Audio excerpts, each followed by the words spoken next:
इस दुनिया में आने से पहले न हमारी आंखों ने कुछ देखा था, न जुबान ने कुछ कहा था, न जिस्म ने कोई हरकत की थी, लेकिन हम मौजूद थे। ये कोई अफसाना नहीं, ये कोई ख्याली तसव्वुर नहीं, ये कुरान और हजरत मोहम्मद सल्लल्लाहु अलैहि वसल्लम की हदीस से साबित वजूद की पहली हकीकत है।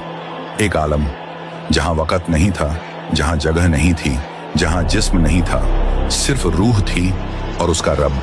उसी आलम को कहा जाता है आलम ए अरवाह। वहीं उसी आलम में इंसान से वो सवाल किया गया जो उसकी पूरी जिंदगी का रुख तय करने वाला था। कुरान कहता है अलस्तु बि रब्बिकुम, क्या मैं तुम्हारा रब नहीं हूं? और तमाम रूहों ने एक साथ कहा बला, हाँ बेशक। ये सिर्फ एक जवाब नहीं था, ये अक्ल से पहले की पहचान और जुबान से पहले का यकीन था।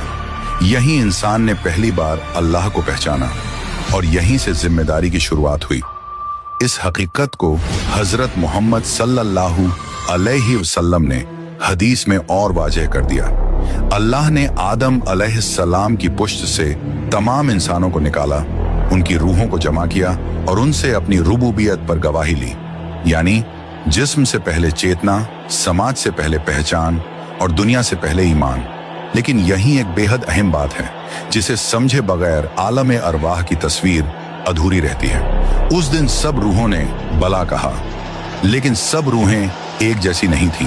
अल्लाह ने किसी को मजबूर नहीं किया, अल्लाह ने किसी पर फैसला नहीं थोपा। अल्लाह ने बस रूहों के अंदर मौजूद झुकाव को जाहिर होने दिया। किसी रूह का झुकाव अल्लाह की तरफ ज्यादा था और किसी का झुकाव ख्वाहिश, इम्कान और दुनिया की तरफ। यानी फैसला लफ्जों में नहीं, अंदरूनी रुझान में था। नफ्सियात कहती है हर इंसान के अंदर एक मूल्य प्रणाली होती है जो उसके हर फैसले को दिशा देती है। कोई ताकत की तरफ खींचता है, कोई लज्जत की तरफ और कोई मानी, अर्थ और मकसद की तरफ। इस्लाम कहता है ये मूल्य प्रणाली आलम ए अरवाह में तय हो चुकी थी। इसीलिए सच सुनकर किसी का दिल झुक जाता है और किसी का दिल बंद हो जाता है। फलसफा कहता है इंसान सच को इसलिए पहचान लेता है क्योंकि वो उसे पहले से जानता है। इसलिए दीन कोई नई जानकारी नहीं बल्कि याद दहानी है। इसी वजह से कुरान बार बार कहता है ताकि तुम याद करो। विज्ञान आज भी नहीं जानता कि चेतना कहां से आती है। दिमाग के संकेत समझ में आते हैं लेकिन अनुभव अब भी रहस्य है। इस्लाम कहता है जिस्म एक जरिया है और रूह देखने वाला, ऑब्जर्वर। यानी चेतना पदार्थ से पहले मौजूद थी और यही आलम अरवाह का इल्मी इशारा है।